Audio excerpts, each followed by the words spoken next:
मसीह में आप सबको सलाम। आज की तिलावत ज़बूर 127। अगर खुदावंद ही घर ना बनाए तो बनाने वालों की मेहनत अब्स है। अगर खुदावंद ही शहर की हिफाजत ना करे तो निगहबान का जागना अब्स है। तुम्हारे लिए सवेरे उठना और देर में आराम करना और मुशक्क़त की रोटी खाना अब्स है, क्योंकि वो अपने महबूब को तो नींद ही में दे देता है। देखो, औलाद खुदावंद की तरफ से मिरास है और पेट का फल उसी की तरफ से अजर है। जवानी के फर्जंद ऐसे हैं जैसे ज़बरदस्त के हाथ में तीर। खुश नसीब है वो आदमी जिसका तरकश उनसे भरा है।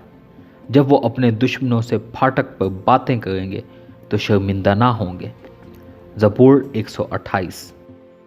मुबारक है हर एक जो खुदावंद से डरता और उसकी राहों पर चलता है। तू अपने हाथों की कमाई खाएगा, तू मुबारक और सादतमंद होगा। तेरी बीवी तेरे घर के अंदर मेवादार ताक की मानद होगी और तेरी औलाद तेरे दस्तरखान पर जैतून के पौधों की मानद।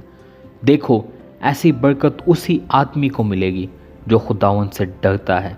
खुदावंद सयून में तुझको बरकत दे और तू उम्र भर यरूशलेम की भलाई देखे, बल्कि तू अपने बच्चों के बच्चे देखे, इसराइल की सलामती हो। आमीन। खुदावंद का कलाम पढ़े और सुने जाने पे उसकी बरकत।